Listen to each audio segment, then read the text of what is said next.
Good day. In this video, I'd like to talk about how to answer questions around conflict. Okay, so tell me about the time when you had to handle a conflict with your manager or with a colleague or inside your team. Okay, and from the start, you'll notice this is a behavioral interview question, which basically means you would need to provide a star answer. Right now, what types of conflicts can you use in job interviews? Well, there's actually only two types of conflicts. There's functional conflicts, the ones that link to your subject matter of expertise, and there's non-functional conflicts, which basically mean a time when someone did not get along with you, or a time when someone did not like you. These sort of things, which unless you're applying for a director or senior manager or some niche type of role, you will never prefer such examples in job interviews, right? So long story short, functional conflicts is what you're looking for to sell yourself on in job interviews. Now, why would candidates struggle answering questions around conflict? Okay, and the first and the most common scenario of why someone would struggle answering questions around conflict is because they don't have experience of working in teams. For example, you're a fresher or you've been working on an individual contributor role remotely for the past 10 years. Whenever I role play with someone, it takes me 10 or 20 seconds to understand whether that person has specific experience of working in face-to-face teams. It's by the way they speak that it becomes evident if they excel with these things or not. Okay, so what should you do if you don't have experience working in teams? Well, I would advise you to, remember I said to find a functional conflict. Maybe you as a fresher had a small argument with a manager with respect to a timeline to deliver something, and you were the way you would pitch this is you were trying to be as helpful as possible in presenting as much information and listening to their point of view in order to earn their trust. Okay, but by no means you should pick more dangerous examples which basically had actual damage for the business, but rather small stuff, not career-breaking stuff, but something where you prove to be helpful in resolving that functional conflict. Okay, the second scenario of where someone would struggle answering questions around conflict is because some people have never worked in high-performing environments. For example, I once worked with a candidate who was a senior technical PM for the past 20 years. And he told me, Dan, for the past 20 years, I've never had any major conflicts with my colleagues. We're all best friends. Things are working smoothly, so what should I talk about? So if your experience working in high-performing teams and high-performing companies is quite limited and you don't have actual conflicts with your colleagues, what I would suggest here, something which may work, could be when you had some divergence of opinion with some external customers, not internal ones, that is your colleagues, but external. Maybe you had some vendors with whom you disagreed over something which was your area of expertise, and you would present them with the information, with your data. They would present you with their data. You would listen to them. You would try to earn their trust, maybe use a little bit of influence if you're a senior PM, and this is how you would go around selling yourself on conflict. But from the start, again, to me, if someone cannot speak about conflict, that's an immediate sign that they've not worked in high-performing teams, which may or may not be a must-have applying for your role, right? So expectations are not always that important with respect to these questions. A third scenario of why you might struggle answering questions around conflict is for candidates who don't like working in teams.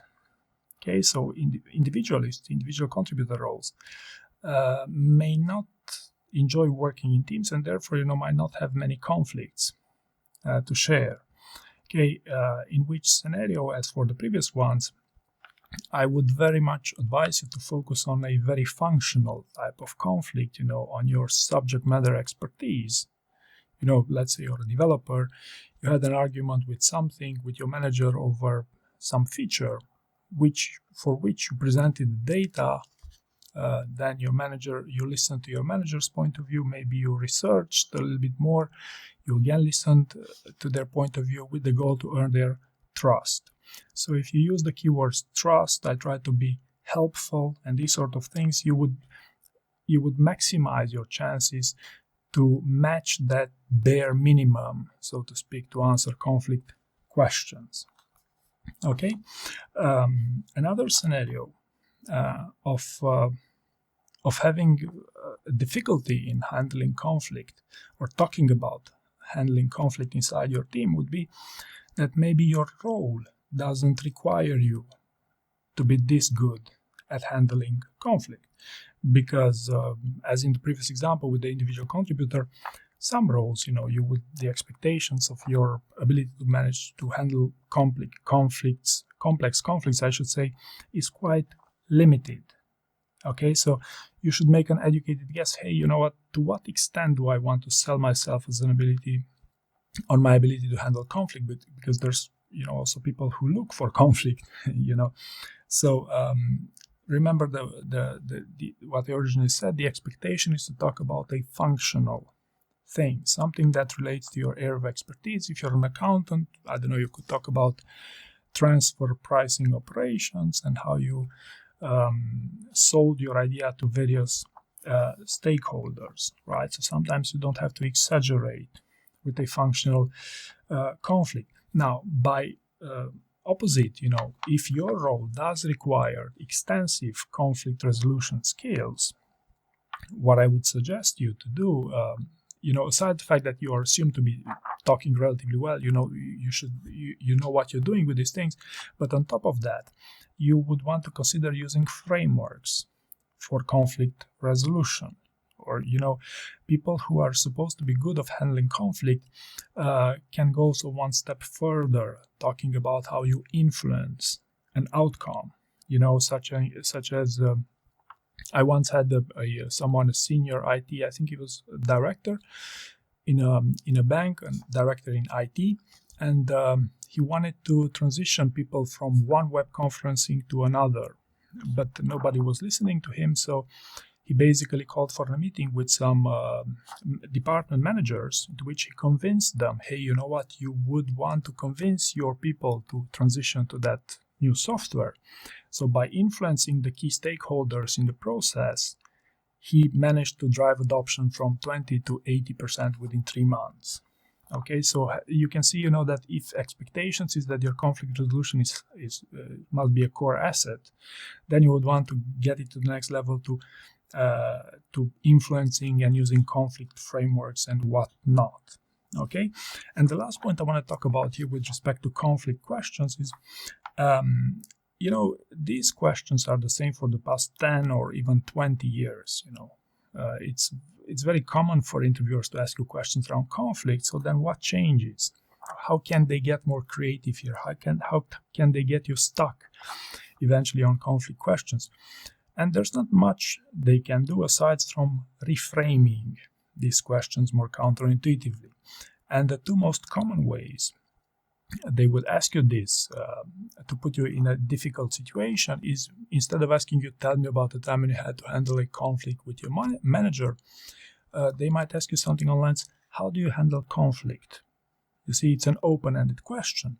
And if you're not good with these things, if you don't spot that it's a behavioral interview question where you must sell yourself on your past experiences as a predictor of success in your future role, you would go with an open-ended answer with your framework, your philosophy around handling conflict, which, unless you're applying for a very niche role where this is key, it will make no sense and you won't sell yourself well here. So at the end of the day, it's still a behavioral interview question. And the other way, that's also trending these days to reframe these questions would be to make them hypothetical. How would you handle conflict inside your future team? right? And in my advice would be to still try to link back to your past experiences as a predictor of success in your future role, even though you might give an introduction, even though you might even go as far as with the framework, with your methodology and whatnot. But linking to previous experiences is what will actually sell you as the better candidate at the end of the day, right? So notice how here expectations greatly evolve and greatly differ by the type of role you're applying for with various organizations. I hope you found this useful, and thank you very much for watching.